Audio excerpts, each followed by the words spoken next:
سلام سلام، مساء الخير. إن شاء الله الفيديو نتاعي تاع نهار اليوم يلقاكم بخير كامل.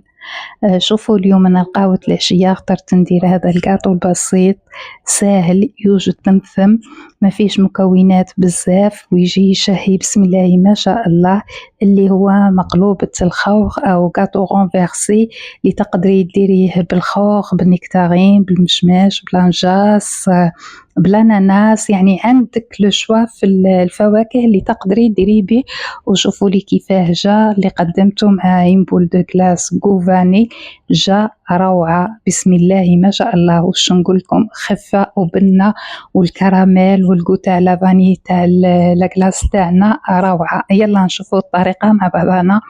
عندي بسم الله زوج حبات تاع خوخ اللي رايحة نقطعهم، الكاس تاع السكر اللي حنخدم به الكراميل، 4 مغارف فرينة، 4 مغارف زيت، 4 مغارف السكر، زوج بيضات ولا فاني ولا ليفيغ. نبداو على الكراميل تاعنا، ندير الكاس تاع السكر نحطو على نار هادية وما نحركوش حتى يذوب كامل.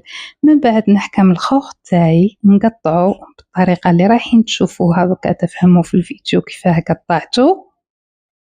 نقطعوه بالطريقة هذه ونجيبو المول تاعنا، المول اللي عندك نتيا تقدري ديريه في أي نوع تاع المول.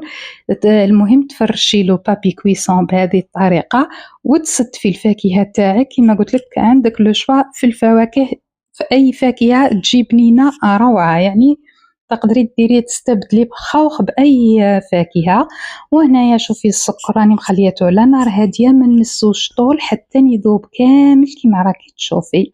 نحركو شوية برك ومن بعد نروح نفرغو على هذيك الفاكهة تاعي اللي راها في المول ولا كراميل السكر كيما راكم تشوفوا تكرمل. نفرغو على الخوخ نتاعي نخليه دو كوتي ونروح نوجد الجاتو تاعي ولا لابات ولا لاباراي اللي حنفرغها عليهم.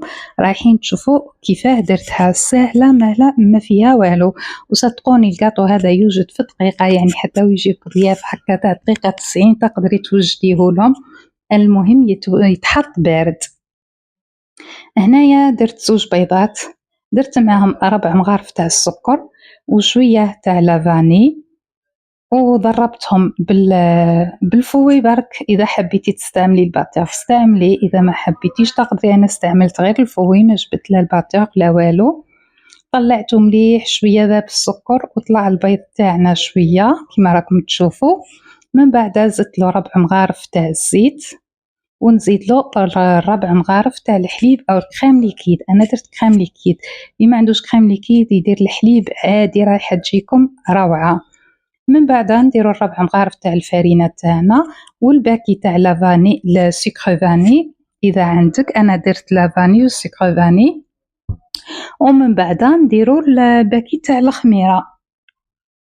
وهذه هي الجاتو تاعنا راه واجد. نروح نفرغو فوق هذاك الخوخ والكراميل اللي وجدناه ونكون مسخنه الفور تاعي عفوا على درجه 165 10 دقائق هكاك من قبل. شعلت الفور تاعي قبل ما نوجد. وهذه هي ندخلوه للفور نخليوها تطيب مليح غير من تحت. انا شعلت له غير من تحت، طابت لي من تحت ومن فوق. دوك تشوفوا اللون تاعها كيفاه تجي بسم الله ما شاء الله. واكيد قبل ما تخرجوها تحاولوا تثقبوها هكا بالموس ولا كوردون ولا باه تشوفوها اذا طابت الداخل ولا لا. وكي تخرجوها من الفور ما تنساوش ما تمسوهاش، تخليوها تبرد مليح حتى تبرد مليح وباه نقلبوها. شوفوا كيفاه خرجت روعه. هذاك راه ماهوش محروق البنات، راه غير الكراميل جات لا كولور فونسي من الاضاءه ماهيش يعني وهنا شوفوا كيفاه جا. شوفوا لي المنظر يشهي بسم الله ما شاء الله. جربوها ماكمش رايحين تندموا عليها. وانا هنا مبقى لي غير نروح نستمتع بالكاطو نتاعي ونقول لكم نتلاقاو في فيديو جديد إن شاء الله ووصفة جديدة. وما تنساوش جيم وبارتاج وتخليو لنا كومنتير زين وتفعلوا الجرس. وما بقى لي غير نقول لكم إلى اللقاء ونتلاقاو في فيديو جديد ووصفة جديدة بإذن الله.